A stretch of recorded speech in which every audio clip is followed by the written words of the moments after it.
How alcohol and drugs are ruining civilizations by destroying the thinking power of people. Addiction to alcohol and drugs is one of the most pressing issues facing humanity today. The devastating effects of substance abuse extend far beyond the individual, affecting families, communities, and even entire civilizations. By impairing cognitive abilities and fostering dependency, alcohol and drugs erode the very foundations of societal progress. Furthermore, there is growing evidence that external forces, whether individuals, groups, or even geopolitical rivals, have deliberately facilitated the spread of addictive substances to weaken societies. This essay explores how alcohol and drugs destroy civilizations by diminishing the thinking power of people, using historical examples and discussing the motives behind making such substances easily accessible. The personal impact, how addiction begins. Substance addiction starts with the individual. Both alcohol and drugs have direct, measurable effects on the brain. They target the brain's reward system, producing feelings of pleasure or relief that mask underlying stress, trauma, or social pressures.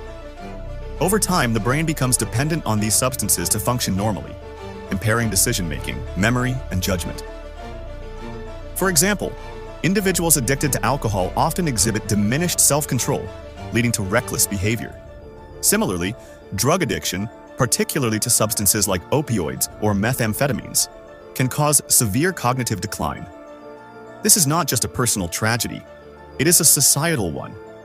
The thinking power of individuals contributes to innovation, productivity, and the moral fabric of society. When this power is undermined, it affects the community as a whole. The family unit, the collapse of foundations. Families are the building blocks of any civilization. Addiction within families leads to financial strain, neglect, and abuse. Parents who abuse substances often fail to provide their children with proper care, education, and emotional support. Children growing up in such environments are more likely to drop out of school, engage in criminal behavior, and perpetuate the cycle of addiction. Take, for instance, the opioid crisis in the United States. Entire communities have been ravaged, with children placed into foster care as parents succumb to addiction. Families collapse, and the societal consequences are devastating. When the family unit disintegrates, the moral and social foundations of a country are shaken. The community. Addiction as a social epidemic. When addiction spreads from individuals to communities, the consequences become systemic. Entire neighborhoods can be consumed by drug-related crime, unemployment, and poverty. Local economies suffer as productivity declines, businesses close, and healthcare systems are overwhelmed by the costs of treating addiction and its associated health issues. Consider the heroin epidemic in Afghanistan, where cheap and easily available heroin has turned many communities into hubs of addiction. The country's infrastructure and economy are already fragile due to war, and widespread drug abuse exacerbates these challenges, preventing recovery and development. This is not an isolated case. Similar patterns can be seen in many regions where drugs are easily accessible. Historical lessons. The Opium Wars. History provides a striking example of how addiction can be weaponized to destroy civilizations. In the 19th century, the British Empire deliberately flooded China with opium to weaken its population and economy. The result was catastrophic. Millions of Chinese became addicted to opium, leading to widespread social and economic decline. The Qing dynasty, already struggling with internal challenges, was further destabilized, and China became vulnerable to foreign exploitation. The Opium Wars illustrate how substances can be used as tools of domination. The deliberate introduction of addictive substances into a society can weaken its people, rendering them unable to resist external control. This historical precedent raises important questions about modern patterns of addiction. Modern parallels. Geopolitical and corporate exploitation. Today, the deliberate spread of addictive substances is not just a historical phenomenon. It persists in more subtle, but equally destructive forms. Some argue that certain corporations and international networks profit from addiction while weakening societies. For example, of big alcohol and tobacco. These industries spend billions on marketing to promote their products, often targeting vulnerable populations. In some developing countries, alcohol and tobacco are more readily available than clean water or nutritious food. The drug trade. In regions like Latin America, drug cartels flood communities with cocaine and methamphetamines, creating cycles of addiction and violence. The profits from these activities often fund further corruption and destabilization. The availability of substances is not always accidental. External forces, whether economic or political, benefit when a population is distracted and weakened by addiction. A society grappling with widespread addiction is less likely to resist exploitation or assert its sovereignty. The cognitive decline of nations. When addiction spreads across a society, it diminishes the collective intelligence and productivity of its people. Substance abuse impairs critical thinking, problem-solving, and innovation, all of which are essential for national progress.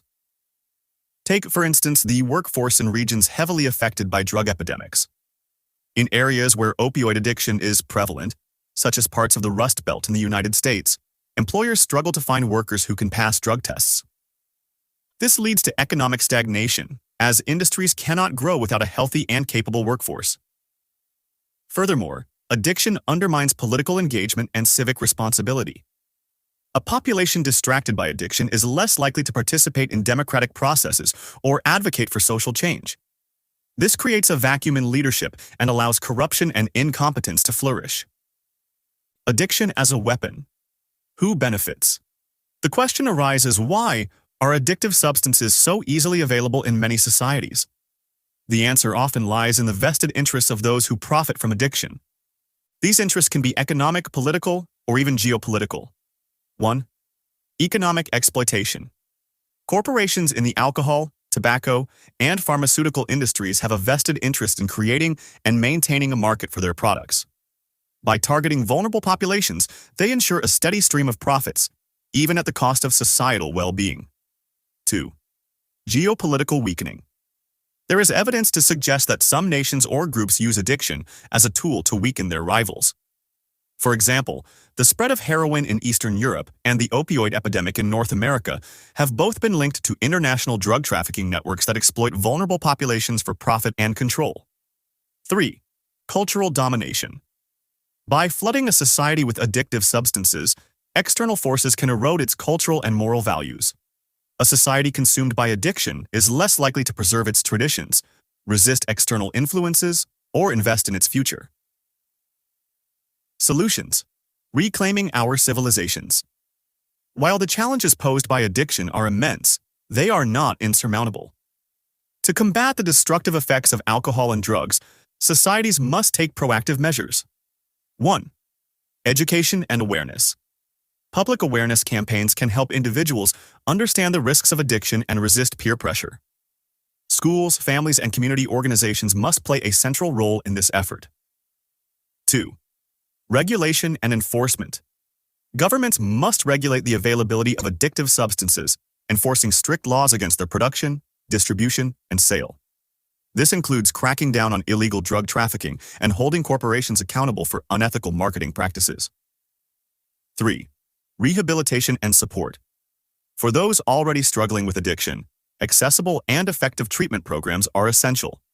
These programs should address not only the physical aspects of addiction, but also the social and psychological factors that contribute to it. 4. Strengthening communities. By investing in education, healthcare, and economic opportunities, societies can reduce the conditions that drive people toward addiction in the first place. Strong communities are the best defense against the spread of substance abuse. Conclusion. Protecting the future. The battle against addiction is not just a personal struggle. It is a societal one. Alcohol and drugs erode the thinking power of people, undermining families, communities, and entire civilizations. When these substances are made easily accessible, whether through corporate greed, political manipulation, or deliberate sabotage, the consequences are catastrophic. As history shows, addiction can be weaponized to weaken societies from within.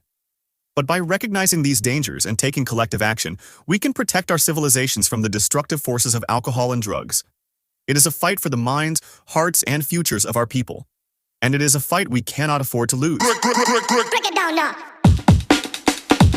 Break it down now.